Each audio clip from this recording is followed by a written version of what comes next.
Blitz Lozada Pereira, experto en educación y tecnología. Estamos llegando al final de la charla, lamentablemente.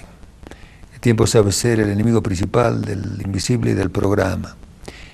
Blitz, la relación, pocos minutos quedan, entre ciencia y tecnología. La ciencia puede convertirse en tecnología y en gran parte se la convierte en tecnología produciendo artefactos, dispositivos, modelos, inclusive en servicios, no necesariamente como objetos cósicos, es decir, que tengan una corporeidad. También puede ser, por ejemplo, tecnología, un sistema curricular, por ejemplo. Y hay en servicios muchas tecnologías. Esto está establecido desde los años 60 en un libro que se llama Manual de Frascati, estas definiciones, que haría muy bien que los funcionarios que están ocupados en estas tareas lo lean, para que entiendan qué es de verdad el desarrollo de la ciencia y la tecnología. Pero también la ciencia no se reduce al pragmatismo. Y estoy hablando del buen pragmatismo, no del mal pragmatismo, ese pragmatismo electoral, ese es el mal pragmatismo. El buen pragmatismo es solo vamos a investigar lo que necesitamos, solo vamos a investigar lo que requerimos en cuanto a producción. No, también hay que entender que el ser humano es creativo y lo que investiga ahora es posible que no sirva los próximos 50 años y que recién se descubre en los próximos 50 años que un científico había descubierto algo que ahora recién encontramos utilidad. Una política científica y educativa que promueva el conocimiento y que promueva el talento, le decía, por ejemplo, reconociendo a los niños genios, dándoles oportunidad de que estudien y que lleguen a las mejores universidades del mundo, eso hacen los buenos países, como también dan becas y facilitan la propia promoción individual. En nuestro país, los premios de las Olimpiadas en que destacan, brillan los mejores, ¿qué son? Un diploma. Eso, ¿para qué sirve? ¿Para qué sirve tener un diploma? Es que claro, el símbolo, ese es el mal pragmatismo. El buen pragmatismo es decir, estos son nuestros verdaderos recursos humanos, cuidémoslos, apañémoslos, tengámoslos en lo mejor que podamos darles. Y esas son políticas educativas. Y en primer lugar hay que cambiar el poco nivel científico de los profesores de secundaria. Relación entre investigación y tecnología.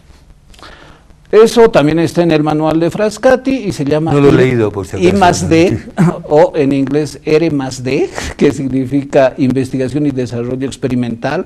Y investigación y desarrollo experimental significa investigación en las 6 áreas de la ciencia, que son las ciencias de la vida, las humanidades, la tecnología, la ciencia y la tecnología, la medicina, las ciencias agrícolas y la ingeniería. Y por otra parte, la D, que se denomina desarrollo experimental, que es el procurar prototipos tecnológicos, es decir, objetos que expresen concentración de la ciencia en algo que sirve para cualquier necesidad. Por ejemplo, un teléfono celular nuevo con ciertas aplicaciones es un prototipo como resultado de las unidades de investigación de las grandes empresas.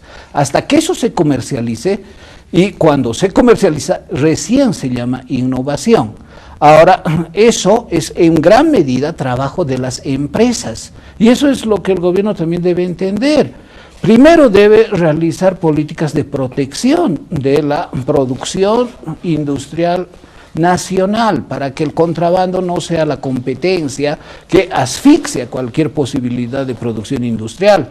Y segundo, debe obligar a las empresas a invertir en conocimiento para que lo que produzcan sea resultado de su generación y que no sea transferencia obsoleta o dependencia de los nuevos imperios. Es decir, dependemos de una tecnología asiática que nos hace los nuevos dependientes por décadas con grandes deudas, además sin posibilidad de generar nuestra propia tecnología. Cuando tengamos la suficiente autoestima de decir, tenemos la capacidad intelectual de competir con cualquiera del mundo y tengamos buenos gobernantes con visión de políticas científicas y tecnológicas, Bolivia va a ser diferente, no por discursos, sino por realidad competitiva. Blaise Losada Pereira, el tiempo se nos está terminando y baja la bandera a cuadros, pero yo quisiera hacer una consulta. Más que pregunta es confrontar mi escaso conocimiento de todo lo que usted ha hablado con su conocimiento. El Invisible cree que la física cuántica es la estructura básica de la tecnología del siglo XXI, del XXII, que todavía lejos.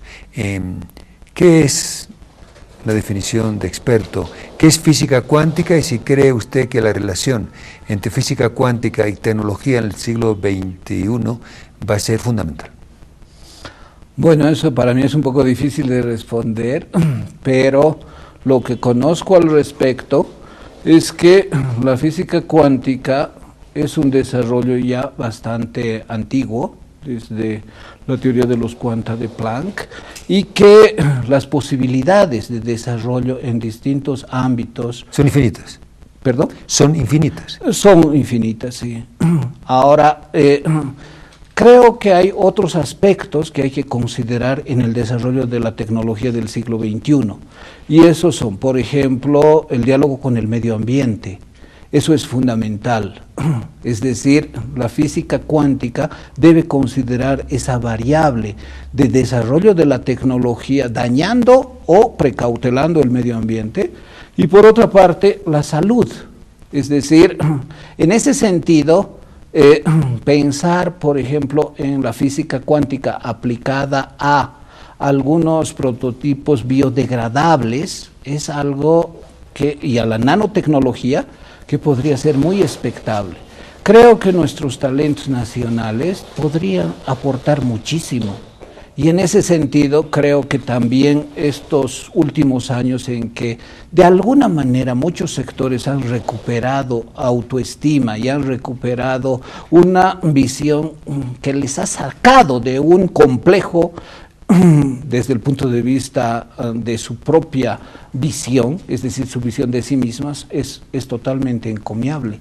En ese sentido, creo que no solamente físicos, sino ingenieros y técnicos, tecnólogos, las profesiones del futuro son sumamente interesantes, ¿no? Por ejemplo, el cultivo de alimentos en el agua o los cambios de la estética utilizando la nanotecnología. No sirvió, Luis, discúlpeme, pero un poco resumiendo lo que usted ha dicho en estos 70 minutos.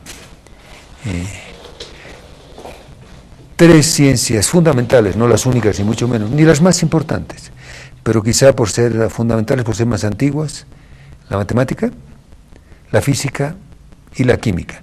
No mezclemos física, química, es como mezclar aceite y gasolina. Ni siquiera ha dicho aceite y vinagre. Bliss, su despedida, muchas gracias y buenas noches. Gracias, Invisible, para mí es un placer compartir con usted y le deseo mucha suerte en estos programas tan ilustrativos para la audiencia. Gracias por Muy gentil. Invisible y sus auspiciadores en Fides Televisión exclusivamente.